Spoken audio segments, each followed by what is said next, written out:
అందరికీ welcome to కృష్ణతో కబుర్లు. నేను ప్రతిరోజు నాన్ వెజ్ ఏదో ఒక పూట ఏదో ఒకటి చేస్తూనే ఉంటాను. ఎంత చేసినా కూడా ఎన్నిసార్లు చేసినా రోజు చేసినా తినాలనిపిస్తూనే ఉంటుంది. అంత ఎమ్మీగా ఉంటుంది నా నాన్ వెజ్ స్టైల్ అనమాట. నేను చాలా సింపుల్గా ఆయిల్స్ కానీ మసాలాస్ కానీ ఏమీ వేయననమాట. ఎందుకంటే డైలీ తింటాం కదా, కడుపులో అల్సర్స్ అలాంటివి ఫామ్ అవుతాయి అనేసి. చూడండి, కొంచెం ఆయిల్ వేశాను, తాలింపు గింజలు వేశాను, చికెన్ వేసేసాను కడుక్కొని, ఉప్పు, పసుపు వేసేస్తున్నాను. అంతే. అది కొంచెం ఉడకనిచ్చిందాక మూత పెట్టేసి వదిలేసామనుకోండి, వాటర్ అంతా బయటకొచ్చేస్తుంది. కానీ అండి, మీరొకటి గుర్తుపెట్టుకోండి. మా ఇంట్లో లాగా, మా వారిలాగా నాన్ వెజ్ బాగా తినేవాళ్ళు ఎవరైనా ఉంటే చాలా తక్కువగా ఆయిల్స్, స్పైసెస్ వేసుకోండి. నేను ఒక్కొక్క రోజు ఒక్కొక్కలాగా చేస్తూ ఉంటాను.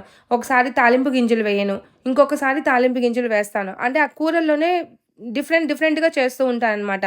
స్పైసెస్ గూడా యాడ్ చేయను పెద్దగా. ఎందుకంటే ఎక్కువగా నాన్ వెజ్ తింటాం కాబట్టి మనం ఎప్పుడు టమ్మీ అనేది ఆరోగ్యంగా ఉంచుకోవాలి.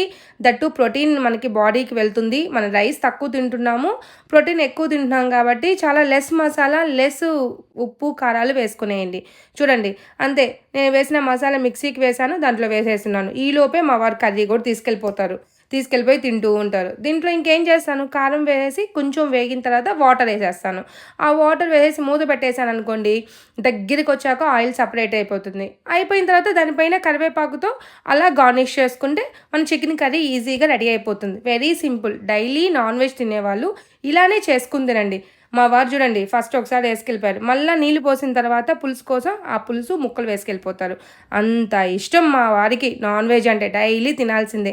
అలాగేనండి, ఈవినింగ్ మనకి 7:00కి వచ్చే వీడియోస్లో ఇన్ఫర్మేటివ్ వీడియోస్ పెడుతూ ఉన్నాను.